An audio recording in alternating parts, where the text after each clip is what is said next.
Tech Sounds presenta Territorio Negocios.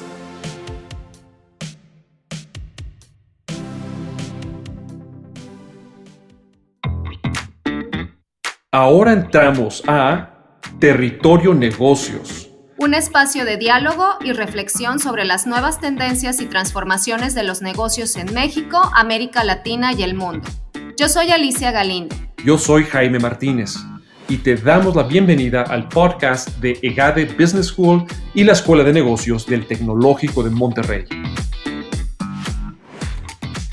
Bienvenidos nuevamente a Territorio Negocios, en esta ocasión con una conversación sobre escenarios de desglobalización, una oportunidad para México. Y este es el último episodio de la cuarta temporada de Territorio Negocios, donde vamos avanzando firmemente en conversaciones puntuales y relevantes del mundo de los negocios en México y en el mundo.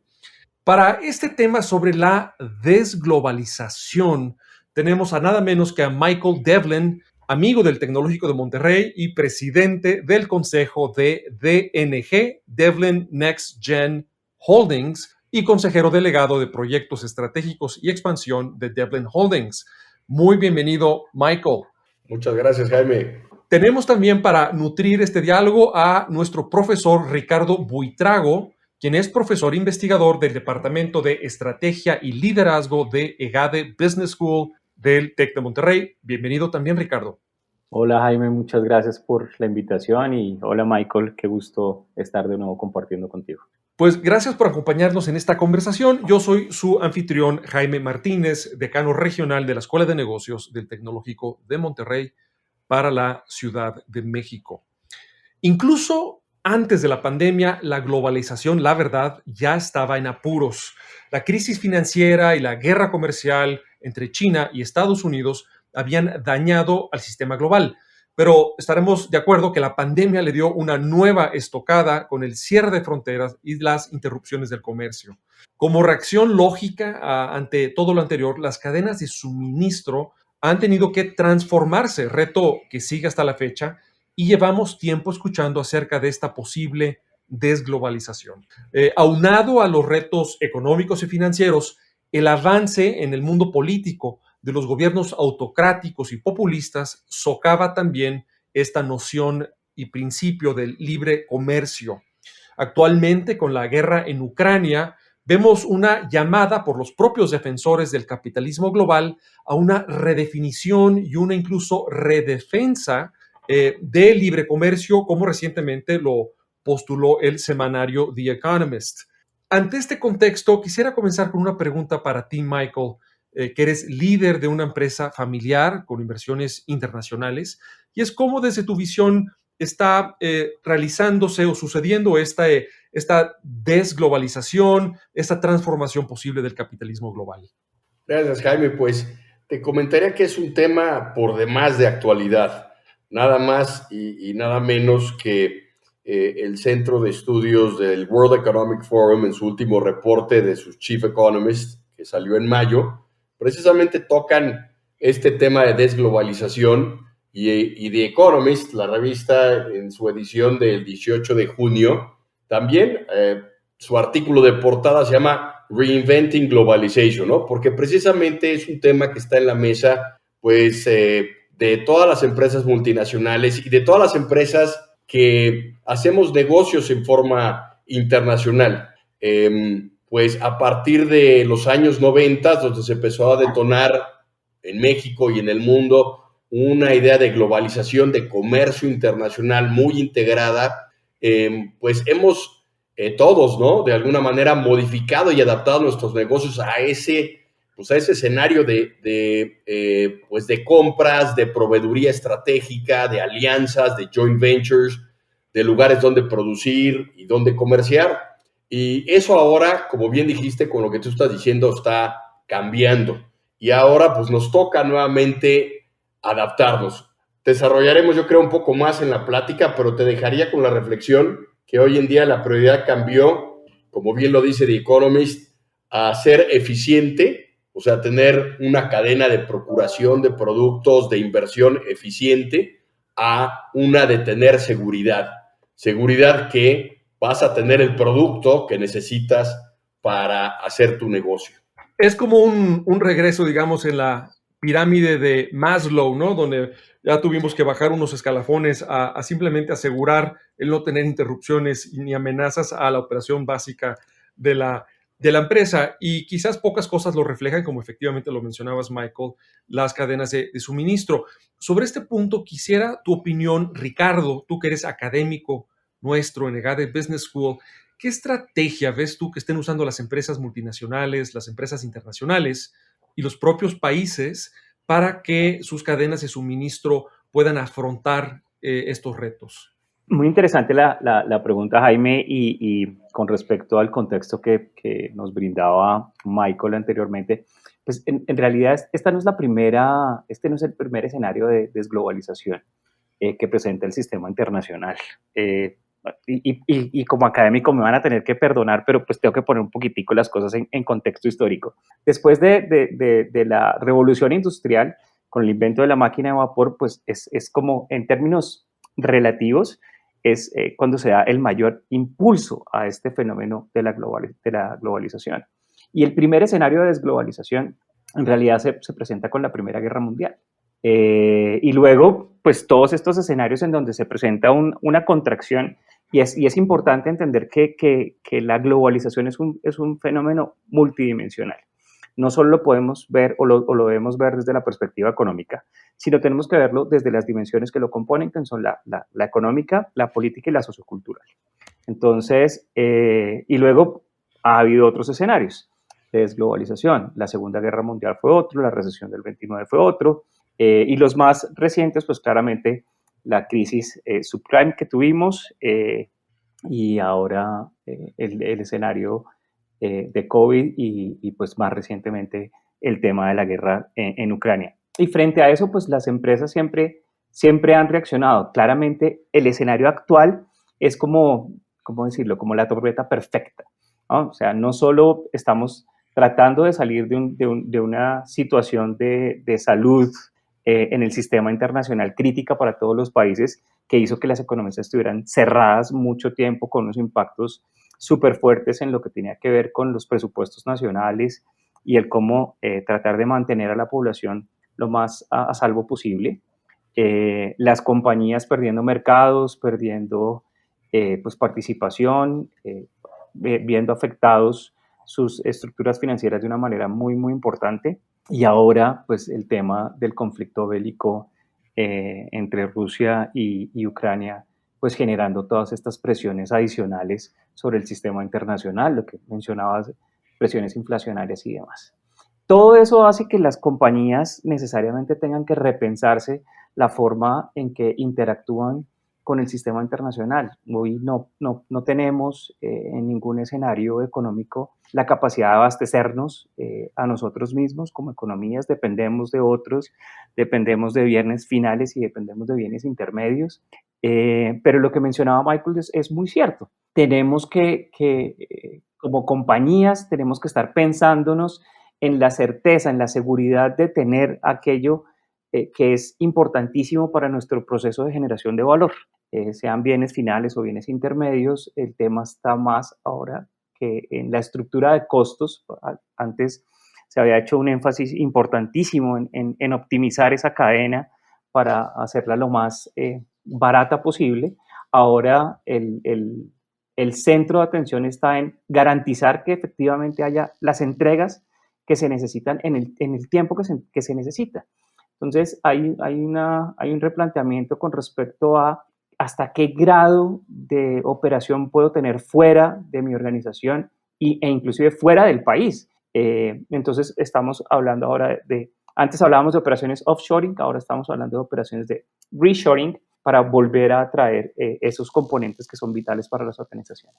Pues ese es el reshoring, que no me quiero adelantar mucho a una pregunta que deseo hacerles a ambos más adelante, pero es el reshoring que representa sin duda una oportunidad para México si es que estamos en las circunstancias y condiciones apropiadas como país y como empresas para capitalizar esa oportunidad. Ahora, ustedes hacen varios señalamientos en torno a cómo estamos ahora privilegiando la seguridad, la estabilidad, la continuidad de la operación económica, de las cadenas de suministro, pues por encima de la pues de la eficiencia nada más en términos de costos, vaya, ¿no? Y ese es el regreso, digamos, a lo primordial que estamos viendo en esta etapa. Lo que preocupa es que este énfasis en la protección de la operación de las empresas, pues contribuya a un incremento sobre de la ya galopante inflación que estamos teniendo a nivel mundial actualmente y, por supuesto, con una gran contribución por parte de la disrupción que hay en los mercados energéticos, ¿no? Y la intención de ya no consumir tanto energético por parte de Rusia, etcétera. ¿Pudiéramos elaborar sobre los efectos inflacionarios que esto pudiera estar teniendo contigo, Ricardo, como académico, y rematar contigo, Michael, si les parece? Vamos contigo, Ricardo, sobre estos efectos económicos de privilegiar la seguridad en la operación de las empresas. Tienes razón, Michael lo mencionaba en su intervención inicial. El garantizar la estabilidad de mi operación hace que tenga que pensarme de manera distinta la interacción con mi cadena de abastecimiento y con mi cadena de distribución. Que así como yo eventualmente puedo llegar a tener inconvenientes en los productos que estoy necesitando para mis procesos de manufactura, pues también puedo en algún momento llegar a tener inconvenientes en la forma como le llego al mercado. El tema de la crisis que se está generando justamente por las sanciones que se están imponiendo a Rusia en cuanto al abastecimiento de energía en el contexto europeo particularmente, pues está generando unas presiones importantes en múltiples escenarios. Y nosotros, pues el sistema internacional está interconectado, no podemos escaparnos de esa situación y es necesario desde la perspectiva estratégica ver cómo contemplamos la búsqueda y la selección de esos proveedores nuestros y la mejor selección de la forma de llegarle al mercado justamente para evitar generar sobrecostos que en últimas terminan siendo asumidos por el consumidor final y que si no se analizan de una buena manera, que si no se tienen, digámoslo, bien calibrados, pueden hacer que las organizaciones empiecen a perder participación de mercado justamente por ese fenómeno de incremento sostenido de precios. Pero pues son cosas que son absolutamente exógenas a las organizaciones. No hay forma que una organización pueda controlar una característica macroeconómica como son los procesos inflacionarios y menos cuando los procesos inflacionarios obedecen ni siquiera a situaciones mismas del país, sino, por decirlo de alguna forma, estamos importando inflación de fenómenos externos. Entonces, hay que ser mucho más estratégicos en términos de las decisiones que se toman frente a la cadena de abastecimiento y la forma como le llegamos a nuestros consumidores.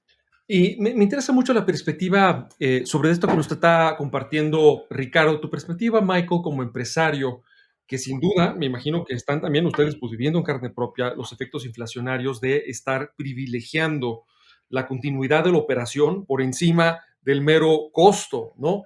Y cómo percibes tú que ustedes, pero por supuesto el segmento empresarial en general, está lidiando y está echando a mano de pues, diferentes estrategias para afectar al consumidor lo menos posible y permanecer lo más pues, competitivos en precios finalmente, ¿no?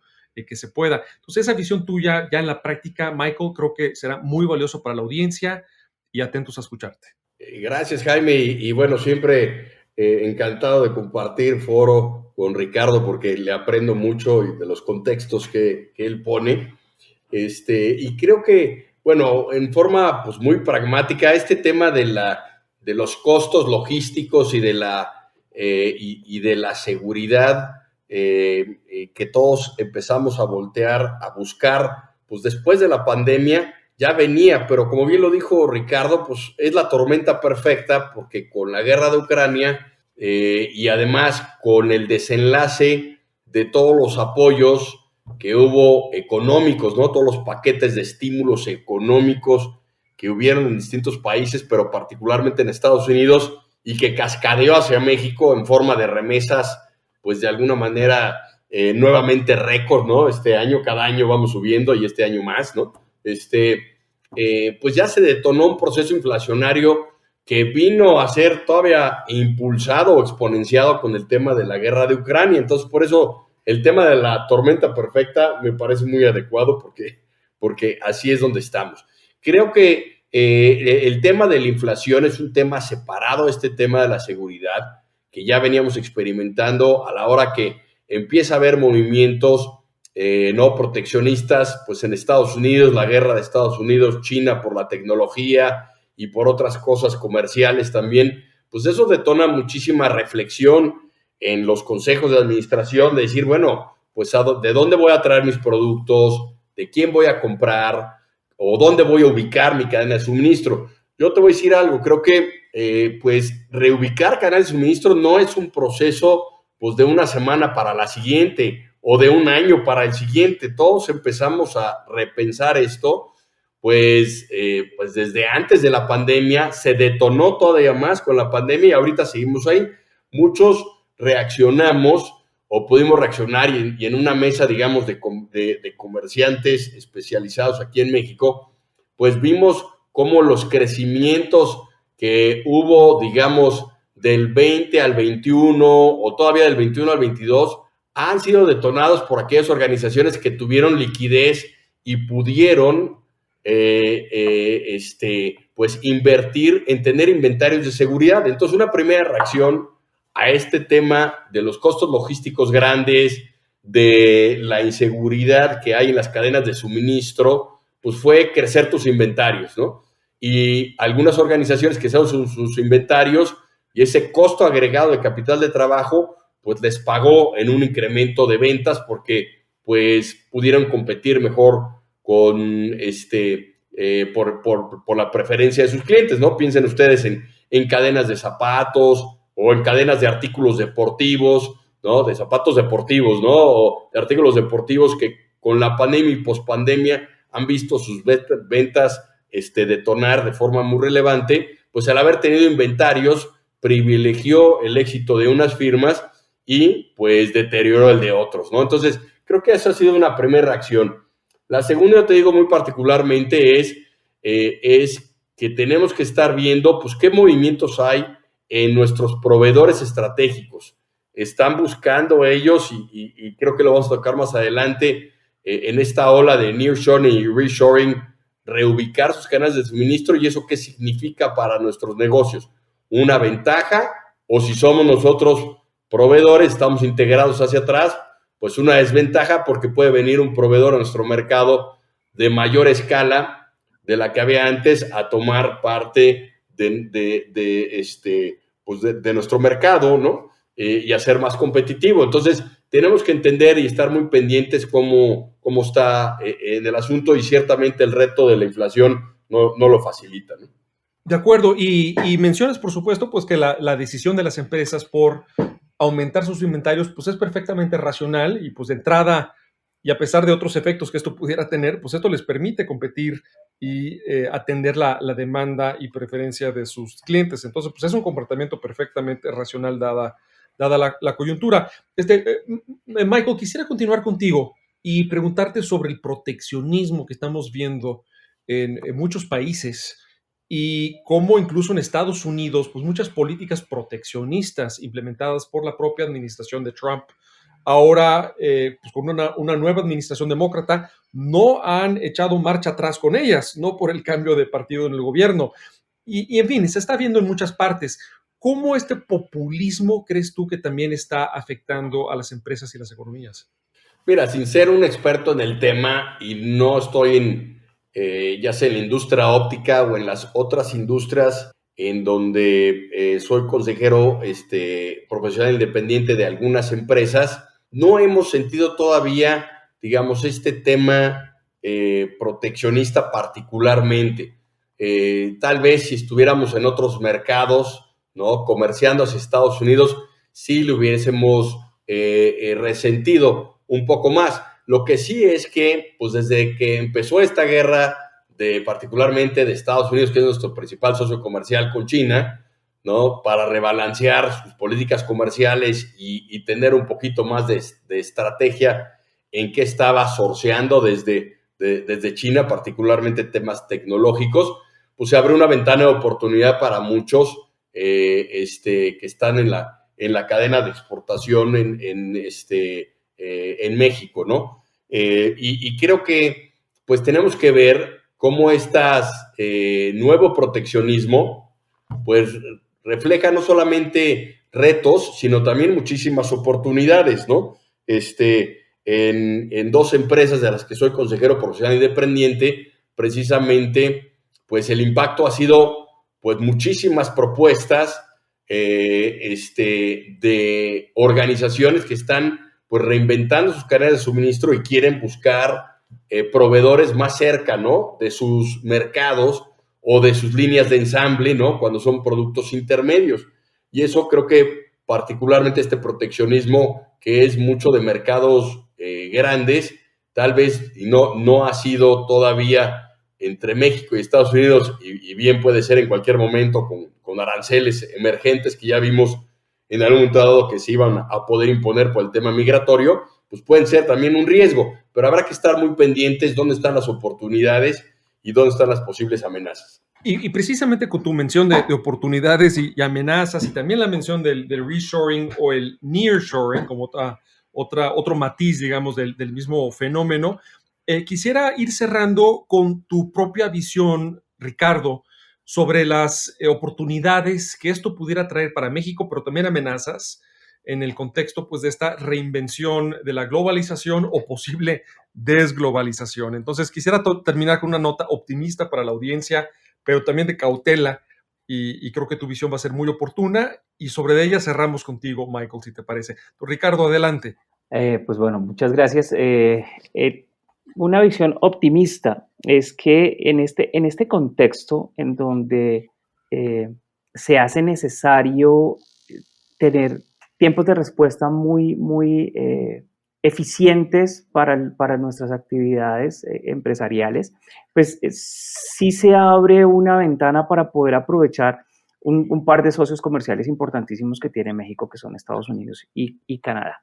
El tema del incremento de los fletes para estar trayendo productos intermedios, fundamentalmente del sureste asiático, pues ha hecho que muchas empresas se vean en aprietos, y eso abre oportunidades, sobre todo en mercados en donde la mano de obra aún sigue siendo barata en contexto, y se cuenta con mano de obra calificada. Entonces, ahí hay un escenario interesante para poder pensarse actividades que podrían ser trasladadas de lo que en algún momento se hizo, de llevarse ciertos procesos de manufactura hacia el sureste asiático, intentar traerlos de nuevo hacia nuestro contexto, y ahí pues tendríamos unos impactos positivos en términos de generación de empleo, incrementaríamos inclusive también la capacidad de generarle valor a las manufacturas, y eso en últimas pues beneficiaría bastante al contexto empresarial. Por supuesto, y lo mencionaba Michael, no es un asunto que se pueda hacer de la noche a la mañana. Implica unos movimientos financieros importantes, y justamente pues ese es otro de los escenarios en donde hay que ser muy cuidadoso. La inversión extranjera directa ha venido cayendo ostensiblemente desde el comienzo de la pandemia. Entonces, no es un escenario demasiado favorable, pero tampoco es el peor de los mundos. Entonces, hay oportunidades, empresarios con visión que tengan la capacidad de estructurar unos procesos de reacondicionamiento de mano de obra y manufactura local en México, o inclusive en países centroamericanos, podrían hacer una muy buena jugada para poder seguir atendiendo eficientemente los mercados a los que llegan. Bien, Ricardo. Y para cerrar con tu propia visión, Michael, empresarial, Ricardo nos hablaba de la necesidad de empresarias y empresarios, directivos, directivas con la visión para reacondicionar procesos y el abasto y ubicación de factores de producción. ¿Algún otro consejo, algún otro tip, algo más que creas que nuestra audiencia, entre la cual sin duda hay muchos directivos y empresarios que deban de tomar en cuenta para asegurarse de estar bien posicionados para este aprovechamiento de oportunidades de reshoring y nearshoring en este nuevo contexto global? Sí, yo creo que hay que pensar muy bien, ¿no? En esta tendencia de seguridad sobre eficiencia y de nearshoring y reshoring, cómo llega a México, y va a llegar en forma en donde, pues en muchos procesos, como Ricardo recordaba, que ya ha habido históricamente, de proteccionismo y de regulación y de desregularización y de globalización y ahora desglobalización, pues las multinacionales empiezan a crear como subsidiarias más autónomas, ¿no? Y eso significa que son más autónomas, pues en competencia, en recursos financieros, ¿no? Y en capacidad de ejecución. Y creo que esa es una oportunidad para, pues para México y pues para el mercado laboral, no nomás de manufactura, pero también de calificado, ¿no? O sea, de top management, ¿no? Esa es una tendencia.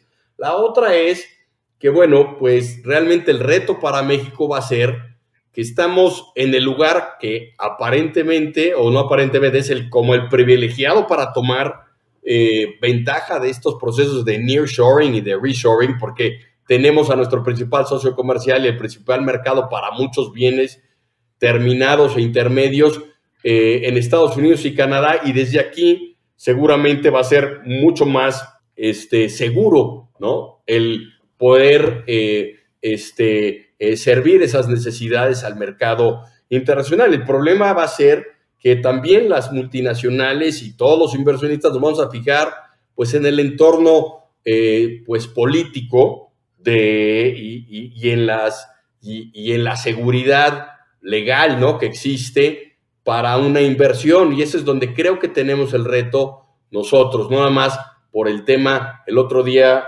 comentando con gente del Consejo Coordinador Empresarial, decían, digo, pues hay tanta demanda por espacios de bodegas y de espacios para parques industriales en Ciudad Juárez, como lo hay en todo el estado de Nuevo León, y el estado de Nuevo León ya de por sí tiene una demanda muy grande. El problema es la infraestructura, ¿no? El problema es la luz, o sea, la luz eficiente. El problema es las telecomunicaciones, el problema es fibra óptica, el problema es caminos, el problema es seguridad, ¿no?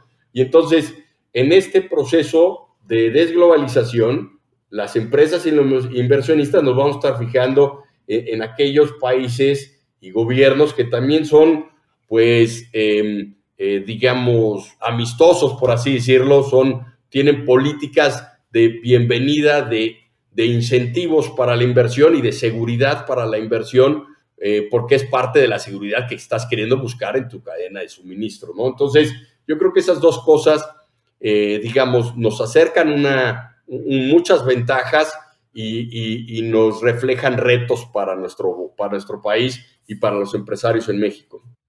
Pues esto fue el último episodio de la 4ª temporada de Territorio Negocios sobre el tema escenarios de desglobalización, una oportunidad para México. Y para esta conversación tuvimos a Michael Devlin, presidente del consejo de Devlin Next Gen Holdings y consejero delegado de proyectos estratégicos y expansión de Devlin Holdings, además de ser un consejero profesional independiente en varias empresas. Tuvimos también a Ricardo Buitrago, profesor investigador del Departamento de Estrategia y Liderazgo de EGADE Business School, y un servidor, Jaime Martínez, decano regional de la Escuela de Negocios del Tecnológico de Monterrey en la Ciudad de México. Antes de irnos, los invitamos a sumar sus opiniones y perspectivas, preguntas a la conversación utilizando el hashtag Territorio Negocios en la red social de su preferencia, y anticiparles que el 15 de agosto sale al aire la 5ª temporada de Territorio Negocios con más invitados, más líderes, más temas puntuales y más avance en lo que hace exitosos a los negocios y a los y las líderes. Nos escuchamos dentro de muy poco tiempo.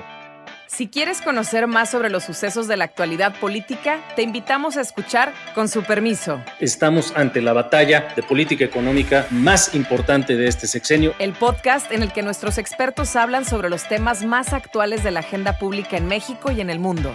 Escúchalo en Spotify, Apple Podcast y Google Podcast. Productor ejecutivo de Tech Sounds, Miguel Mejía. Asistente de producción, María Monroy. Productores de Territorio Negocios, Carla Díaz, Diana Velázquez, Sonia López, José Ángel de la Paz y Santiago Velázquez. Diseño, Victoria Segura, Daniela Solís, Lisette Rodarte y Pilar Ortega. Postproducción, Max Pérez, Marcelo Segura y Sergio Chávez. Los invitamos a escuchar el siguiente episodio de Territorio Negocios y el resto de los programas de Tech Sounds en Spotify, Apple Podcast, Google Podcast y en tech.mx/tech-sounds.